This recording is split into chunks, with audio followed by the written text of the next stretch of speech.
Good evening and welcome to Netzach Daily Kitzur Shulchan Aruch. Tonight we're going to be doing Siman Kuf Samachavav 166. Not to do enchantments, soothsaying, or kind of magics. It has 5 Seifim in it. Seif Aleph. Kitzur, it says in the verse in Leviticus chapter 19, one should not use enchantments. One should not use divination. One should not observe times. One should not soothsay. So what does the menachish mean? What does it mean by divination? Someone who says, the bread fell from my mouth. Or someone says, because the stick fell from my hand. Or because my son fell called to me from behind. A raven called to me. A deer passed me on the way. Meaning there's a snake to my right. There's a fox to my left. I will not go on this particular path because this is a sign that I will not be successful. And similarly, those who hear the kind of cheeping of a bird, they say, do X and don't do Y. It's good to do something, one thing, and it's bad to do something else. And similarly, if a lender goes to a borrower and requests the money, and the borrower says, I ask from you, don't kind of claim the money from me now. It's the morning, and I do not want to begin the day paying back money. Or it's the Saturday Eve. It's the beginning of a month. We don't want to begin the week or begin the month by paying back. And similarly, these that say he needs to slaughter this particular rooster because it's crowed in the evening, or this hen, because it's crowed like a rooster. And similarly, anything like this thing, these examples where what you're doing is you're taking something and you're giving it a significance with guidance for other things that does not have.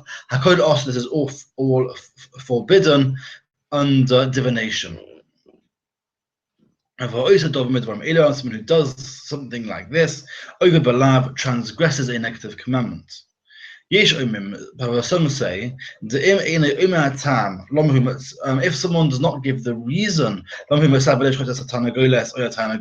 why he's commanding this for this chicken, rooster, or hen to be slaughtered, but only this person just says, please slaughter this particular chicken. Slaughter this hen, or this rooster. Then it is permitted to slaughter them. And similarly, this is such as the custom that if someone wants to do a particular thing, one should not start saying reasons for it. Seif base. Bias, a house, tinok, a child, ve'isha, and a woman. Even though there is no divination with them, it is possible to kind of glean signs. What does this mean? Shim bona bias. If someone builds a house, as a tinok, or gave birth to a child, or not isha, or married a woman. If this person is then successful after this three consecutive times, or not, as the case may be, this is a sign for the future. And then one is able to say, this particular house is a successful house, or such like, because there's been a succession of successes, or not, so depending upon what happens. And similarly, it is permitted to ask a child, talking about a very young child, what verse that child learned that day, and to rely upon that verse to kind of to give a hint as to what to do. This is considered a bit like prophecy because they were dealing with very, very young children that are still considered to be to have their purity. Some say the is permitted to make for oneself a sign within the matter, also that will happen in the future.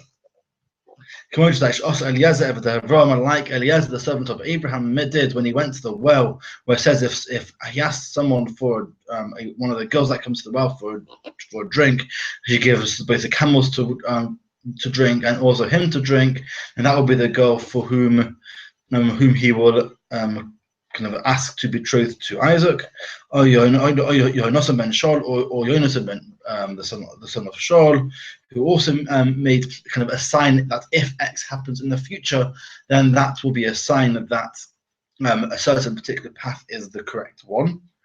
That is permitted according to some, and some forbid want to do this. The holy someone who goes with purity and trust in God, who righteousness will surround him, as in trust in God, and that's what you need really. Steve Gimel, what is soothsaying? This is one who gives time. But it's tagininus, someone who gives to someone who says in what would the right words for it be? Someone who says as a prediction. So it predicts, it comes from the same root as kind of stargazing or astrology. But it's kind of someone who predicts one day is good, another day is bad. A particular day is good to do certain things. A particular year or particular month is bad for certain things. So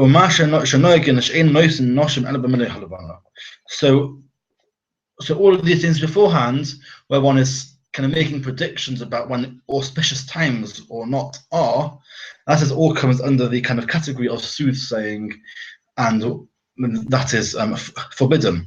However, what there is wherever there's a custom where to marry women when kind of the moon is still rising and when the moon is full. This is not including the kind of divination or soothsaying. This is only done as a good sign. Just like we anoint kings by water, by spring the Siman as a sign that their kind of their rule should flow easily. So we do here for a good sign. So just like the moon is becoming bigger and becoming full, so too should this marriage be successful. So in other words, I'm not saying that something is a good time or a bad time for something. We're trying to give a roundabout blessing in many ways, rather than it being a sign for a particular thing. We call mocking, but nevertheless, one should not put off getting married in a particular date in order to get married during this time. The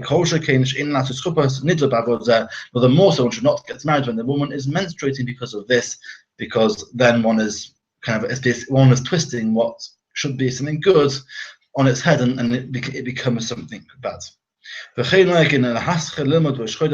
a custom to begin learning something new on the first day of a month. What there's a custom that we do not begin something on a Monday or a Wednesday. Some permit this, but only some. Our rabbis, may their memories be blessed, said further, what is soothsaying? Well, someone who grabs the eyes. What does this mean? It's as though he grabs the eyes of a person and closes them. That this person tricks people. Because that this person makes it appear as though one is doing wonders outside, supernatural wonders. And truthfully, one is not doing anything, only with a sleight of hand, and with trickery, and this person is tricking them. And the kind of the jokers, the